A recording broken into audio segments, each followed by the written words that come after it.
आज हम 7 अप्रैल 2026 के करंट अफेयर्स को डिटेल में समझेंगे।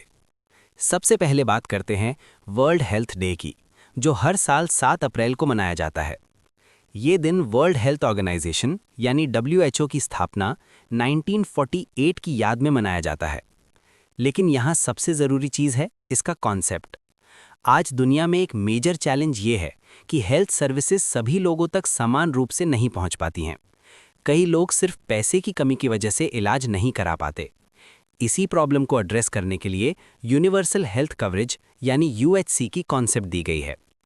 UHC का मतलब है कि हर व्यक्ति को अफोर्डेबल और क्वालिटी हेल्थ केयर मिले और इलाज पैसे की वजह से रुकना नहीं चाहिए। इंडिया में आयुष्मान भारत स्कीम इसी दिशा में एक बड़ा कदम है, जो गरीब परिवारों को फाइनेंशियल प्रोटेक्शन देती है। एग्जाम पर्सपेक्टिव से देखें तो WHO का हेडक्वार्टर्स जिनीवा में है और इसका रोल ग्लोबल हेल्थ स्टैंडर्ड्स तय करना, डिजीज़ेस को कंट्रोल करना और देशों को टेक्निकल सपोर्ट देना है। मेंस में इस टॉपिक को आप सोशल जस्टिस, इंक्लूसिव ग्रोथ और पब्लिक हेल्थ इंफ्रास्ट्रक्चर से जोड़कर लिख सकते हैं। अब बात करते हैं सबसे महत्वपूर्ण international issue middle east crisis की। इस समय USA, ईरान और इजराइल के बीच टेंशन लगातार बढ़ रहा है और इसका सीधा संबंध ग्लोबल ऑयल सप्लाई से है। यहाँ आपको एक बहुत महत्वपूर्ण लोकेशन याद रखनी है, स्ट्रेट ऑफ हॉर्मोन्स।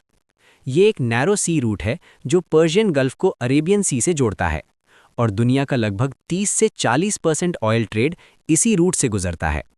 इसीलिए इसे वर्ल्ड का सबसे महत्वपूर्ण ऑयल चोक पॉइंट कहा जाता है। अब अगर इस रीजन में कॉन्फ्लिक्ट बढ़ता है तो ऑयल सप्लाई डिसरप्ट हो सकती है।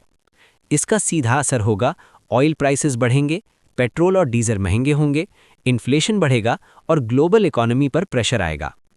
इंडिया के कॉन्टेक्स्ट में ये और भी इंपॉर्टेंट हो जाता है, क्योंकि इंडिया अपनी ज़रूरत का लगभग 85% ऑयल इंपोर्ट करता है।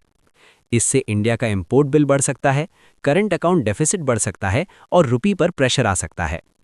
मेंस में इस टॉपिक को एनर्जी सिक्योरिटी, जियोपॉलिटिक्स और सप्लाई शॉक जैसे कीवर्ड्स के साथ लिख सकते हैं। अब समझते हैं वेस्टर्न डिस्टर्बेंस को। ये एक वेदर सिस्टम है जिसकी ओरिजिन मेडिटेरेनियन सी रीजन में होती है। ये सिस्टम जेट स्ट्रीम के माध्यम से इंडिया की तरफ मूव करता है और नॉर्थ वेस्ट इंडिया में पहुंचकर रेनफॉल और स्नोफॉल कराता है। ये विंटर सीजन में होने वाली रेनफॉल का एक प्रमुख कारण है। एग्रीकल्चर के पर्सपेक्टिव से देखें तो इसका इम्पैक्ट मिक्स्ड होता है।